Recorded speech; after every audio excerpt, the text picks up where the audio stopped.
Hello बच्चों, good morning. Standard first, subject Hindi. बच्चों, पिछले वीडियो में हमने हिंदी वर्णमाला के सभी स्वर और व्यंजनों का अभ्यास पूरा कर लिया है और आपने भी उन सभी स्वर और व्यंजनों का अभ्यास अच्छी तरह से पूरा किया होगा। आज के वीडियो में हम आपकी हिंदी किताब में पेज नंबर 87 पर उन्हीं जो स्वर हमने सीखे थे ना, उन्हीं स्वर और व्यंजनों की एक पुनरावृत्ति दी हुई है, वो हम देखेंगे। तो पेज नंबर 87 निकालिए। निकाला बच्चों? देखिए क्या है टॉपिक, पुनरावृत्ति। पुनरावृत्ति का मतलब होता है कि रिवीजन। इंग्लिश में हम उसको क्या बोलते हैं? रिवीजन। तो रिवीजन हमें करना है किसका? जो हमने स्वर सीखे हैं ना, उन स्वरों का और व्यंजनों का। तो यहाँ आप ध्यान से देखिए, यहाँ सभी स्वर और व्यंजन चित्र के साथ दिए हुए हैं, लेकिन उसमें क्या है, कुछ स्वर और व्यंजन लिखे हैं और कुछ स्वर और व्यंजनों की जगह यहाँ खाली रखी है। तो हमें क्या करना है, जो खाली जगह है उसमें क्रमानुसार जो स्वर और व्यंजन आता हो उसमें आपको वो लिखना है। वो हम कब लिख पाएंगे? जब हमें सभी स्वर और व्यंजन क्रमानुसार अच्छी तरह से याद होंगे, तभी हम ये स्वर और व्यंजन लिख पाएंगे। तो मैं एक बार इसका अभ्यास आपको करवा देती हूँ। तो सबसे पहले है स्वर। तो स्वरों की शुरुआत कौन से स्वर से होती है बच्चों? वो याद है ना आपको? तो उसका पहला स्वर कौन सा है? अ। कौन सा है? अ। देखा ना आपने, यहाँ अ दिया हुआ है। तो अ से अनार दिया है ना। अब अ के बाद क्या आएगा? आ। याद है ना आपको? क्या आएगा? आ। आ से आम। उसके बाद छोटी वाली ई से इमारत। उसके बाद क्या लिखेंगे हम? जो जगह खाली है वहाँ बड़ी वाली ई। छोटी वाली ई के बाद क्या आता है? बड़ी वाली ई। उससे क्या होगा? ईख। ई से ईख। उसके बाद छोटा वाला ऊ जो दिया हुआ है, लिखा है ना, ऊ से उपहार। अब उसके बाद बड़ा वाला ऊ से ऊन। अब बड़े वाले ऊ के बाद रू से ऋषभ। रू से ऋषि भी होता है, रू से ऋषभ भी होता है। तो यहाँ ऋषभ दिया हुआ है, रू से ऋषभ। अब रू से ऋषभ के बाद क्या आएगा? ए से एक दिया है ना। उसके बाद ऐ से ऐनक। उसके बाद क्या आता है? ऐ के बाद ओ से ओखली। उसके बाद औ से औरत। उसके बाद अन से अंगूर। उसके बाद अह से प्रातः। प्रातः यानी कि जब सुबह होती है ना, उसको प्रातः कहते हैं। यहाँ देखा चित्र में सूरज आसमान में निकलता हुआ दिखाई दे रहा है ना, उसको प्रातः भी हम बोल सकते हैं। एक बार हम फिर से दोहराएंगे। अ से अनार, आ से आम, ई से इमारत, ई से ईख, ऊ से उपहार, ऊ से ऊन, रू से ऋषभ, ए से एक, ऐ से ऐनक, ओ से ओखली, औ से औरत, अंग से अंगूर, अह से प्रातः। समझ में आ गया बच्चों? उसी तरह से नीचे व्यंजन भी चित्र के साथ दिए हुए हैं, उसमें भी बीच में कुछ कुछ जगह खाली है। वहां आपको अपने आप व्यंजन जो क्रमानुसार आता हो ना व्यंजन वो लिखना है। तो यहाँ किताब में एक गलती है, देखिए आप, यहाँ मिस्टेक है। तो हमने जब व्यंजन आपको सिखाए थे तो आपको वो याद होगा कि ठ के बाद कौन सा व्यंजन आता है, ड। कौन सा व्यंजन आता है, ड, और ड के बाद ढ आता है।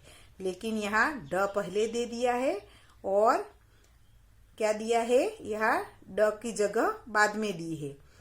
तो यहाँ आपको दोनों की जगह बदल दी है। यहाँ ड से डमरू है ना वो पहले आएगा और ड से डफली वो बाद में आता है। तो आपको ये समझना है। अब यहाँ हम शुरू करेंगे। तो व्यंजनों में सबसे पहला व्यंजन कौन सा है, क। कैसे लिखते हैं वो, इस प्रकार से, याद है ना आपको, क से कछुआ। उसके बाद कौन सा व्यंजन आता है, ख। क के बाद क्या आता है, ख। ख से खरगोश। उसके बाद ग। ग से गमला। उसके बाद घ। घ से घर। उसके बाद ये क्या है, याद है ना आपको, इसे क्या कहते हैं, अंग। उसके बाद च। च से चरखा। उसके बाद छ। छ से छतरी। उसके बाद ज। ज से जग। उसके बाद ज से झंडा। इसके बाद ये क्या है, न्य। क्या है, न्य। उसके बाद ट। ट से टमाटर। ठ। ठ से ठप्पा। ड। ड से डमरू। ढ। ढ से डफली। उसके बाद अण से बाण। समझ में आ गया बच्चों। अब पीछे देखेंगे, ये ड और ढ, ये नुक्ता लगे हुए हैं, वो ड और ढ है। वो जब आप स्टैंडर्ड 2 में आएंगे ना तब वो अच्छी तरह से समझ में आएगा कि नुक्ता क्या किसे कहते हैं और नुक्ता कैसे लगता है। समझ में आया। अब त। त से तरबूज। थ। थ से थर्मस। द। द से दवात। ध। ध से धनुष। न। न से नल। प। प से पतंग। फ। फ से फल। ब। ब से बकरी। भ। भ से भालू। म। म से मछली। य। य से यज्ञ। र। र से रथ। ल। ल से लट्टू। ल से लट्टू होता है, लड्डू होता है, लड़का होता है, कुछ भी हो सकता है। व। व से वक। श। श से सलगम। श। श से छ। स। स से सेब। ह। ह से हिरन। क्ष। क्ष से क्षत्रिय। त्र। त्र से त्रिभुज। ज्ञ। ज्ञ से ज्ञानी। स्र। स्र से श्रमिक। समझ में आया बच्चों। तो आप ये सभी व्यंजन कब लिख पाएंगे, जब आपको सभी व्यंजन अच्छी तरह से याद होंगे। मैंने आपको यहाँ सभी व्यंजन जो जगह खाली है वहां भी लिखकर आपको समझा दिया है। तो अब आपको क्या करना है, अगर आपको ये सभी स्वर और व्यंजन अच्छी तरह से याद नहीं है तो पहले आपको इन सभी स्वर और व्यंजनों का अभ्यास अच्छी तरह से करना पड़ेगा। इसके लिए आपको क्या करना पड़ेगा, आपको अपनी नोटबुक में क्या करना है, देखिए मैंने लिखा है ना, हेडिंग लगाया है, क्या है, वर्णमाला। उसमें सबसे पहले क्या आता है, स्वर। क्या आता है, स्वर। तो जो सभी स्वर है ना, अ से लेकर अह तक, वो सभी स्वर आपको पहले इस प्रकार से नोटबुक में लिखने हैं। उसके बाद है स्वर के बाद क्या आता है, व्यंजन। तो व्यंजन हमने सभी व्यंजन को अभ्यास किया है ना, तो क से लेकर स्र तक सभी व्यंजन मैंने आपको सिखा दिए हैं। उसमें क वर्ग के, च वर्ग के, ट वर्ग के, त वर्ग के, प वर्ग के सभी व्यंजन हमने आपको सिखाए थे। और उसके बाद कौन से व्यंजन थे? अंतस्थ व्यंजन। अंतस्थ व्यंजन में कौन कौन से व्यंजन आते हैं? य, र, ल, व। उसके बाद ऊष्म व्यंजन। ऊष्म व्यंजन में श, श, स और ह ये व्यंजन। और उसके बाद सबसे आखिर में संयुक्त व्यंजन। संयुक्त व्यंजन में क्ष, त्र, ज्ञ और स्र ये व्यंजनों का अभ्यास हमने पूरा कर लिया है। तो ये सभी व्यंजन आपको मैंने जिस प्रकार से नोटबुक में लिखे हैं ना, उसी प्रकार से आपको लिखने हैं। उसमें आपको आगे लगाना जरूरी नहीं है कि उसमें व्यंजन ऐसा आपको प्रकार आगे लिखना नहीं है। जिस प्रकार से मैंने लिखा है उसी प्रकार से आपको अपनी नोटबुक में लिखना है। वो कितने टाइम? 3 टाइम। कितने टाइम बच्चों?